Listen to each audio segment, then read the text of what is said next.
네, 오늘은 6월 11일입니다. 수요일입니다. 새벽예배 나오시는 우리 성도님들을 환영합니다. 말씀 나누기 전에 공동기도 제목으로 기도하시겠습니다. 배옥전 집사의 뇌졸중을 치료해 주십시오. 언어가 회복되고 오른쪽 팔다리에 힘이 생겨나도록 해 주십시오. 권하자 집사가 다시 걷도록 해 주십시오. 이승학 성도의 뇌종양 치료가 잘 되게 해 주십시오. 권현민 형제를 치료해 주십시오. 김에브라임 형제가 신장 이식을 속히 받도록 해 주십시오. 김시 집사가 걷도록 해 주십시오. 오수요 선교사의 건강을 회복시켜 주십시오. 데뷔박 형제의 건강을 회복시켜 주십시오. 노승호 집사의 건강을 회복시켜 주십시오. 함지호 장로의 건강을 회복시켜 주십시오. 김울순 집사의 건강을 회복시켜 주십시오. 예수님의 이름으로 기도합니다. 아멘. 오늘 본문의 말씀은 민수기 36장 1절에서 13절까지 말씀입니다. 하나님의 주신 것을 귀히 여기라 하는 제목입니다. 하나님께서 주신 것을 귀히 여기라. 하나님께서 우리에게 주신 것들이 있습니다. 가정도 주셨고요. 또 우리에게 사업도 주셨고, 그리고 이웃도 주셨고, 교회도 주셨고, 하나님께서 우리에게 주신 게 참 많습니다. 시편에 보시면 하나님께서 우리에게 줄로 재어준 곳은 실로 아름답도다, 그렇게 말을 했습니다. 하나님이 나에게 주시고 허락해 주신 것은 참 좋다는 그런 의미인 것입니다. 오늘 본문에 보시면 이스라엘 백성들이 하나님 앞에 찾아 나와서 이제 마지막으로 이 민수기 제일 마지막이죠. 제일 마지막 장에 와서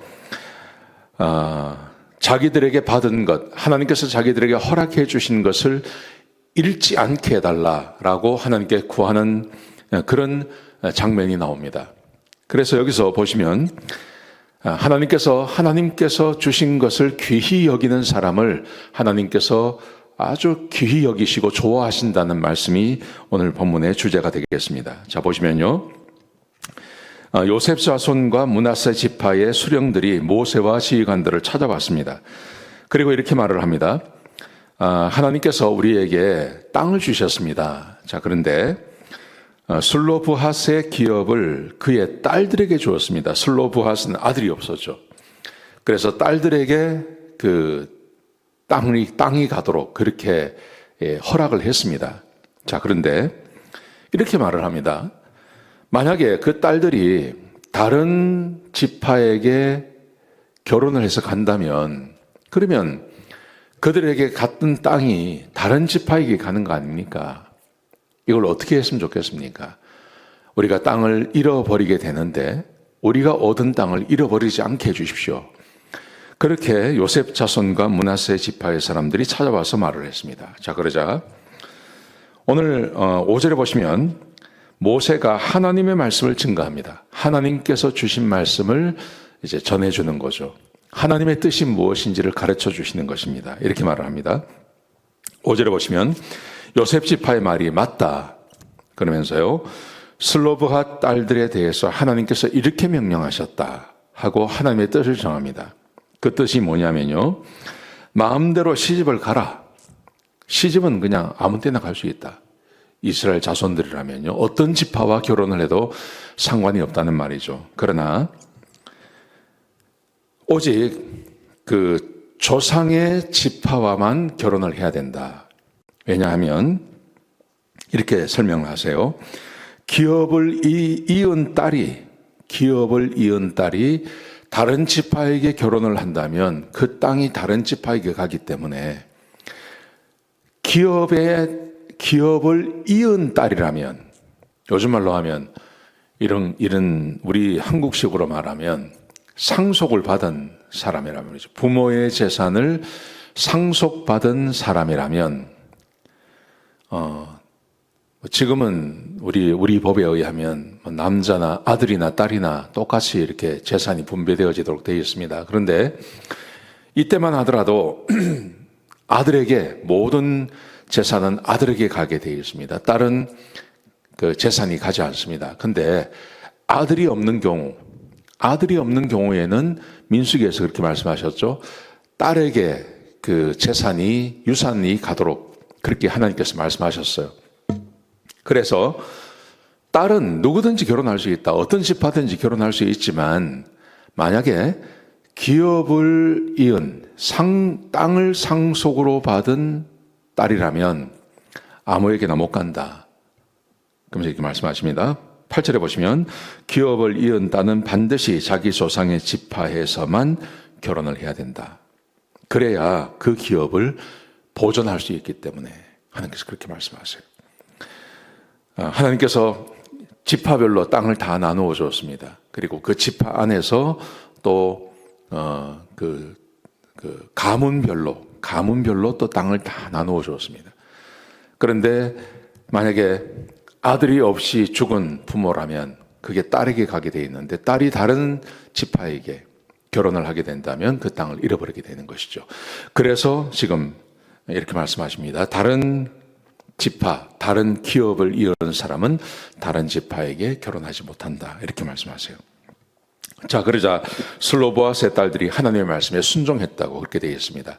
여러분, 이 말의 의미를, 현대적인 의미를 잘 생각해 보십시오. 우리 하나님께서 우리 믿는 우리 하나님 백성들 한 사람도 그저 그냥 의미 없이 뭔가가 주어지고 우리에게 온 것은 아무것도 없습니다. 모든 것이 다 하나님의 은혜입니다. 모든 것이 하나님의 인도하심 아래서 벌어지는 일들입니다. 그냥 되어진 일은 아무것도 없습니다. 그러므로 우리가 가지고 있는 그 모든 것은 반드시 하나님께서 주셨다고 말할 수 있습니다.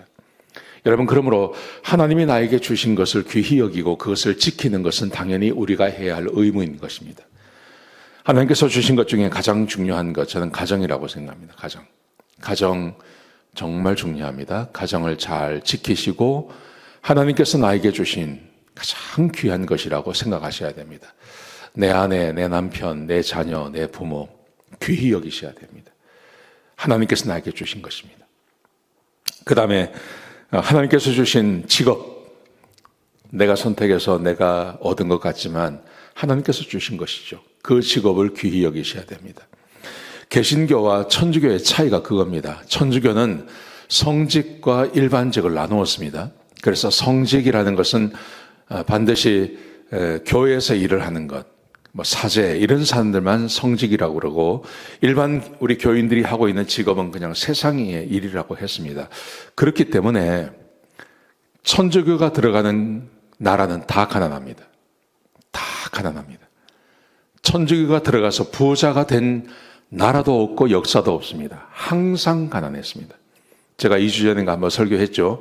심지어 도교나 유교를 믿는 중국보다 가난하게 살았던 것이 중세의 유럽이었습니다.